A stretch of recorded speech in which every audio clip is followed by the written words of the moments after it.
Et voilà, je pense que c'est un peu plus clair avec cette sortie de Doumbouya qui allait prier à la mosquée de Bambeto. Et voilà, comme vous l'apercevez, contrairement à ce que d'autres blogueurs disaient, Doumbouya est bien portant.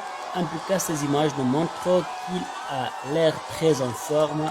Il n'a pas eu besoin de garde pour monter et faire ce geste de la main pour saluer ces habitants de Bambeto venus voir le président de la transition, le colonel Mamadi Doumbouya. Voilà, bien que la garde soit toujours très forte, mobilisée.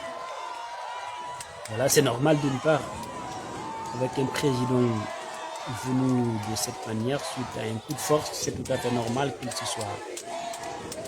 se fasse garder, escorter de la sorte. De toutes les façons, c'est un militaire et on observe la foule curieuse qui espère apercevoir le tombeur d'Alpha Condé. Et voilà, les rumeurs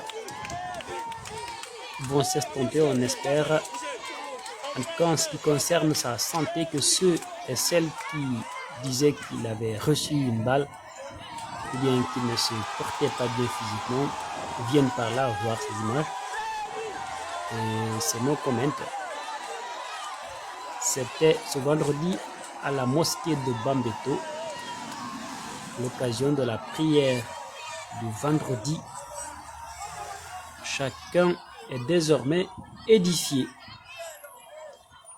On ne dit pas que les bruits de bottes n'ont pas eu de conséquences au palais, ou bien qu'il n'y a pas eu de mouvement de colère au palais ou bien dans les camps, mais pour ce qui est de la santé du colonel Doumbouya, il a l'air bien portant, en tout cas au vu de ces images.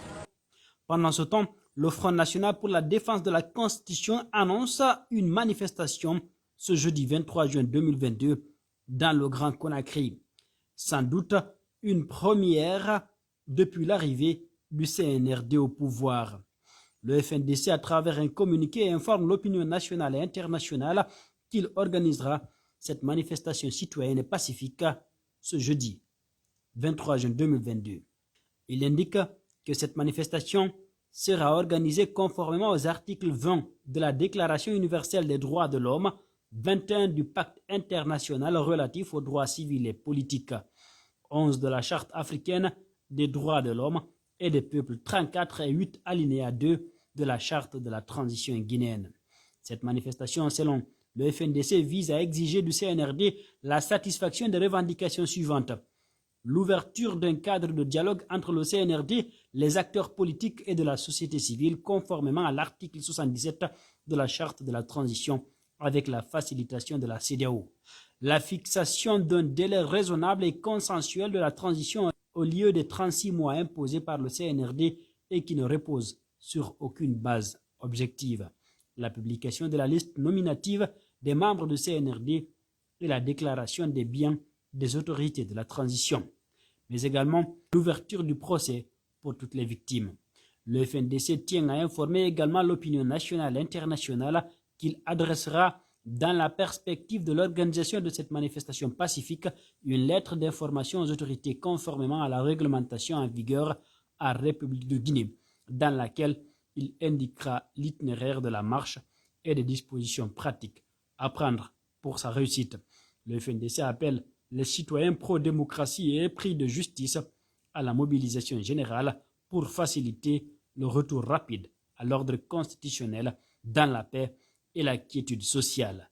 Un appel à des mouvements de rue qui intervient alors que le CNRD a réitéré la volonté d'empêcher toute forme de manifestation sur les voies publiques. Voilà qu'un bras de fer est engagé entre le FNDC et le CNRD.